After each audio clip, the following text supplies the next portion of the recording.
Welcome to the Daily Jerry Anderson podcast. No, last summer. I never had on my feet. Hello? You know Sorry, the program has started. You know them wee shoes you'd buy for your holiday? The program, hello?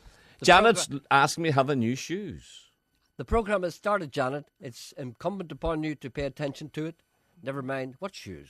She asked me, did I get new shoes? And I said, no, those are wee shoes that you buy. You know your wee summer shoes that you'd buy going on holidays for walking out at night?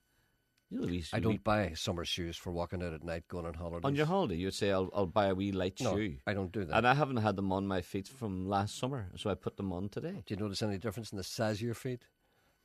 No. Yeah, these are the same. That means you're healthy. I thought maybe your feet would have swollen because of all the pain and anguish that you've been through this past 12 months, all the various illnesses that you've had to suffer. I thought maybe perhaps your feet had swollen. I walked an awful lot last week. That's good. That's always the sign of a guilty conscience. Is it? Uh-huh. A restless soul. See, a lot of people, you don't have a dog. See, people who walk out with dogs are people who are legitimate. I feel sorry for people walking with dogs. No. Because a dog is a good walk interrupted. No, but when they see you, they wonder what's wrong with you. When they see you marching out on your own at night. When you see a person with a dog and the dog becomes old Piddling Pete, you know, you're stopping at every one bush, every lamppost, every telegraph pole, every newspaper basket or wastepaper basket or whatever it is along the street. He wants to know what's in there, or what's it all about, and you're stopping and starting and pulling them and hauling them. And you see, you've no time. But you see, that's taking your dog a walk, and I can understand that. You are out for the sole purpose of exercising that dog, and that's what it entails. When I go out to exercise my body, as enjoyment. Go out and I walk for an hour and a half at night. Looking in people's windows. Yes, whatever the case may be. Wishing you had a remote control to change the station or watch. I found myself looking into a bedroom the other night, and I had to stop myself. But no, do you know what I can't understand? No, this is what why do you put TVs on a wall? Why do people put them up on a wall? Because it's handy. How could you? I can just say the whole house sitting. Although this was in a bedroom, I can understand people lying in their bed looking at the TV. You know what I mean? But I found myself looking up into this bedroom.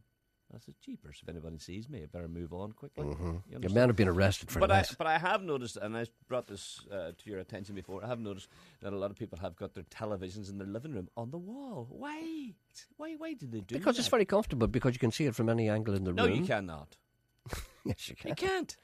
It's on the wall. The way it's on the wall is. I don't know why I'm even talking to you about it. I saw a television on what do you call it? The fireplace, the brace. That's where they put them. Yes. Right. Because you're facing the fire and watching television. If you have a chair at either side of your fire, how do people see it? What are we living? They have to joke around like that there. Are we living during the famine here? What? Are we not living in a modern home here? What? People don't sit beside the fire anymore. They don't do that. They sit in the corner on the. But there's a chair beside every fire. There is not a chair beside every fire. Yes, there is. Janet, have you a chair beside the fire? Janet hasn't a chair beside her. No, she's saying no. I know, but you want her to say yes. Janet, I think it's great you're starting to think for yourself. Well, we have one. That's only for you because you're an old man. No, we have one big chair there. No, a chair there, and then the other big chair beside the fire. There. But can you stop this just for a minute? So I want to start the program. If you don't mind. So therefore, everyone who sits in the settee, they're all sitting with their heads cocked back, looking up at this TV stuck on a wall. That must be great. It's wonderful. Yeah. You should try it sometime. Oh, I can't understand. When people first started to do that, I was one of the first people, I have to say, and I hope you don't mind me saying this, I was one of the first advocates of the TV on the wall. Really? And indeed, I tried to proselytise. That's why you're defending it. I tried to proselytise, and I told the people that their TVs are far better on the wall now that they're flat and LCD plasma screens. There's no need for the TV to be in the corner anymore. Put it up in your brace, I say. And everybody said, poo-poo, nobody would do a thing like that. And then I saw a thing which completely changed my mind, and I realised that I was right. I was invited to Buckingham Palace. Yes, I know that. Without me. Without you. Mm-hmm. And one of the things I suggested, I said to my wife, I remember saying to her, do you know what would be great? If we get that TV and put it up on the wall there, like a painting. Do you know the way you've got an old master in a frame? Because, I mean, this is the modern equivalent of the old master in the frame. This is a TV. It's the same size as a painting. It is a painting, except the pictures move. What about if you got an old picture frame and you put the TV in that and put it up on the wall? It would just look like a picture. And then it would move. It would be wonderful. it'd be a link to the past. You'd say to yourself, that could be Vermeer up there. It could be a Bruegel. It could be Leonardo da Vinci, Michelangelo. But it's not. It's our latest artists. It's Jimmy Cricket. It's Brendan O'Carroll. But this is what we want. That's what we want in a frame these days. My wife said to me, don't be silly, you couldn't do that. Put a TV in an old frame. You can't do that. That would be ridiculous. Inside a frame? Yeah. Yeah. A big frame. No, a big old-fashioned frame, like a painting. You've your TV inside a frame? I haven't. That's what I wanted to do, but I wasn't let. Tommy, my cat, kicked the stuffing out of a Justin Bieber life-size doll and said, I miss the old days. Days of culture and art, tea on the lawn, a chucka of polo, dry sherry, horse-whipping of inbred servants. Shut your mouth, bride's head revisited, I said. Look at you, your baggy flannels, cricket sweater, monocle stuck into your ocular, change back into your overalls and blacklead that grate. We don't have a grate. Well, blacklead something then. Tommy went to a saucepan where an old flat cap had been boiling for 2 hours, the only nutrition he had. He dipped 2 cups into the hot liquid and brought them back to the table. Nothing like a cappuccino.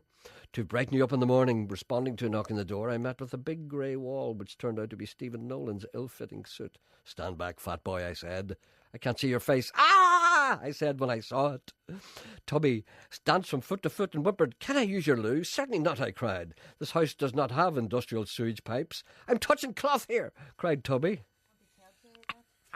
I looked all around and said, next door's wheelie bin is empty. The owners are away to see Dickie Rock perform without a Zimmer frame. It's a special night.